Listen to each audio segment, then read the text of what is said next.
क्या हाल चाल दोस्तों।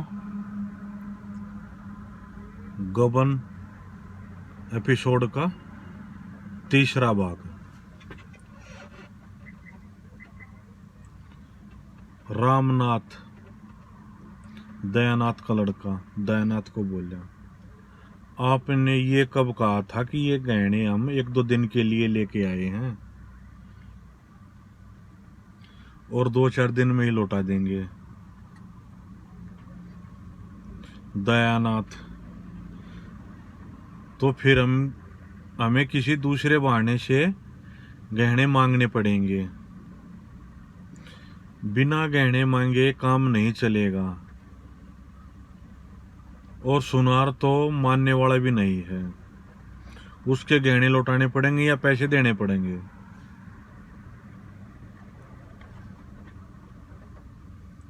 रामनाथ ने कहा अपनी माता जी को, कोई जवाब है या कौन सा बहाना बना के गहने मांगे। दयानाथ बीच में ही बोला,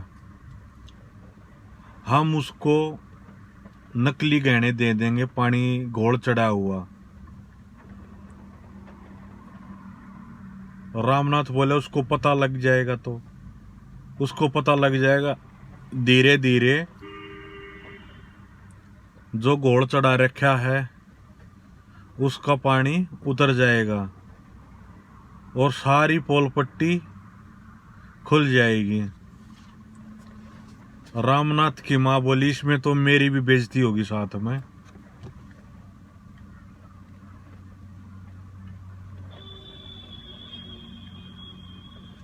रामनाथ ने एक विचार और दिया, हम उससे गहने ले लेंगे और सुनार को दे देंगे। जलपा रो धोकर चुप हो जाएगी।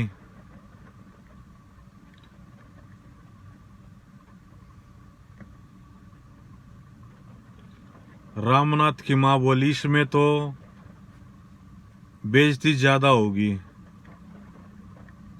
कुछ सोचो, ऐसे तुक्के मत लगाओ।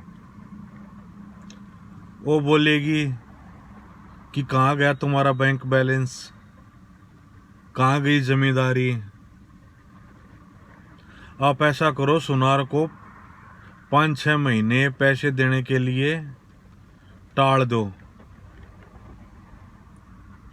और इतने दिनों में हम 1000-1200 रुपये उसके इकट्ठे करके उसको दे देंगे। दयानाथ ने पूछा, कैसे इकट्ठे करेंगे पैसे। रामनाथ उसका लड़का,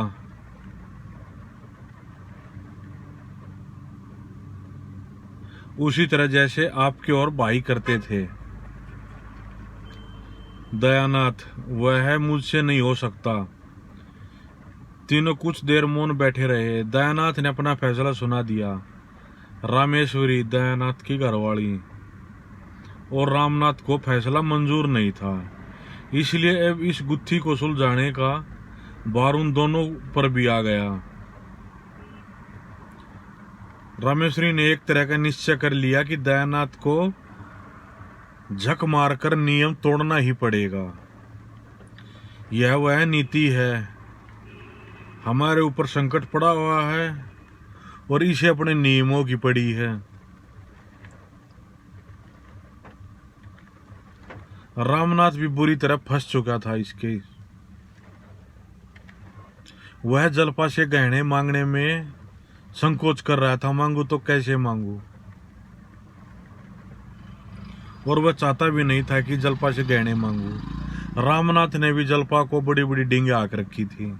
उसने बोल रखा था कि हमारे पास बहुत पैसा है, बैंक में है, हमने लोगों में बांट रखा है, हमारे पास बहुत बड़ी जमींदारी है।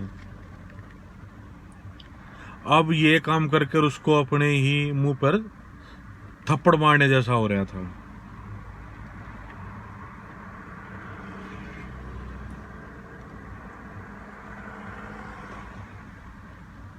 जलपा के घर में काम करने वाले नौकर भी थे और यहाँ जलपा को काम खुद करना, झाड़ू वगैरह लगाना पड़ रहा था। वह कभी अपने कपड़े ठीक करती, कभी ढीले कपड़े ठीक करती, कभी काम करती।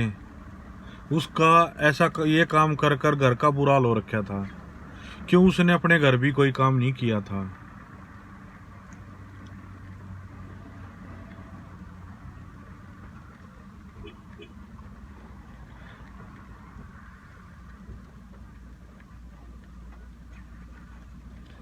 जलपा शहर और देहात में फर्क नहीं समझ रही थी। यहाँ कोई नौकर नहीं था। जलपा के घर दूध दही का खाना था, कमी नहीं थी।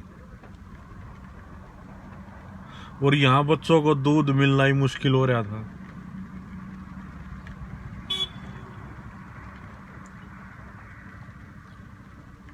और रामनाथ के पास बड़ी बड़ी मीठी बातों के सिवाय कुछ भी नहीं था।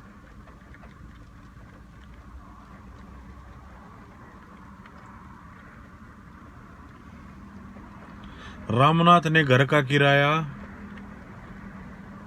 15 रुपये बताया था और था 5 रुपये। लड़कों का महीने का खर्चा था 10 रुपये, रामनाथ ने बताया 40 रुपये। रामनाथ को जरा भी ये नहीं था कि ये जो दबाया दबाया भांडा जो हमने हवाबाजी बना रखी है ये जल्दी ही फूट जाएगी।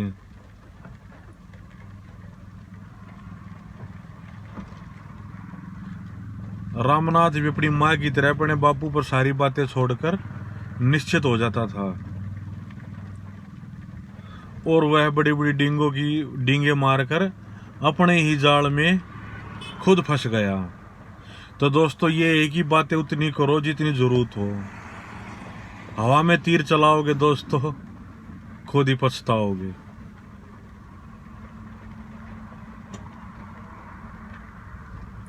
उसने बहुत ही उपाय सोचे। ऐसा कौन सा उपाय सोचे कि आगे चलकर उलझनों में न डाले।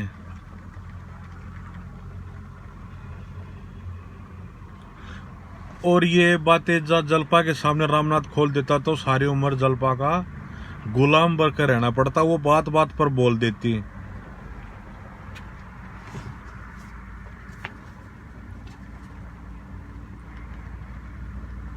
दयानाथ ने पूछा,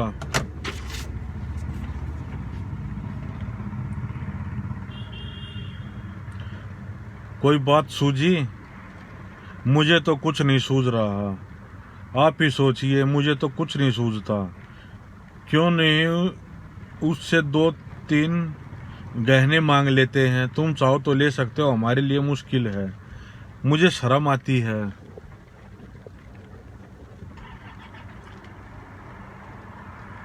तुम विचित्र आदमी हो, ना खुद मांगोगे नहीं मांगने दोगे, आखिर यह नाव कैसे चलेगी? मैं एक बार नहीं 1000 बार कह चुका, मुझे तो कोई आशा मत रखो। मैं आखिरी दिन जेल में काटना नहीं चाहता, इसमें शर्म क्या है? ये दयानाथ ने बोला। तुम मेरे को रिश्वत लेने के लिए बोलोगे, कोई मुझको फंसा देगा। मैं अपना जीवन का नौकरी का लास्ट टाइम जेल में काटना नहीं चाहता। उसकी घरवाली बोली, इसके सिवाय मुझे तो और कुछ नहीं दिख रहा, समाधान तो आपको ही करना पड़ेगा।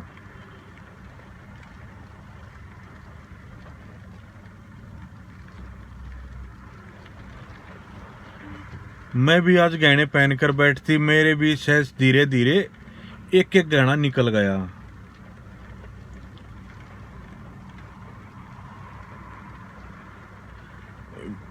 शादी में 5000 से कम का चढ़ावा ही नहीं गया था।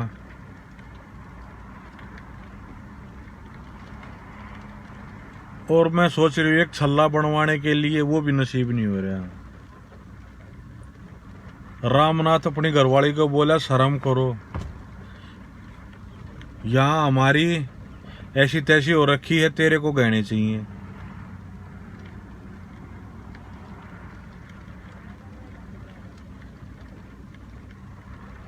रामनाथ बोला, मैं मांग तो नहीं सकता, पर गहने उठा लाऊं।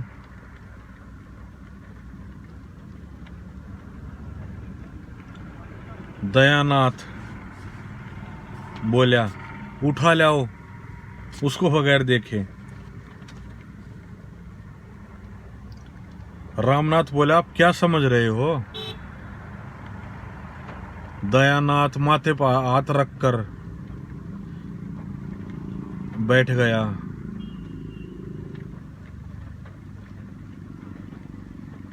और बोला, मैं ऐसा नहीं करने दूंगा मैं तेरे को, और ऐसा छल मैं कभी नहीं करने दूंगा तेरे को, और न ही कभी करूंगा। मैं अपनी बहू के साथ हूं। जो काम सीधा चल सकता है उसके लिए फरेब क्यों करना पड़ेगा?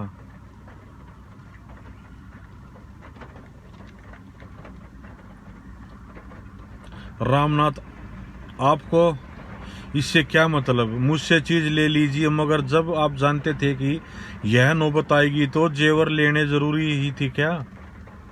व्यर्थ का झमेला मोल ले लिया।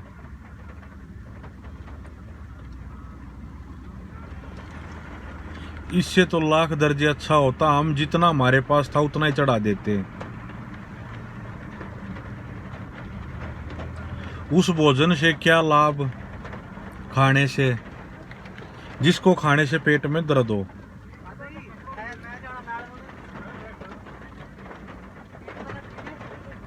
दयानाथ बोला, तुम गहने लेने की बात कर रहे हो, इसने तो चंद्रहार नहीं होने पर ही हाहाकार मचा दिया था।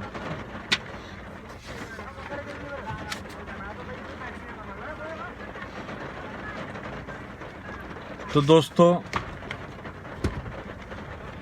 अगला भाग जल्दी ही सुनने को मिलेगा।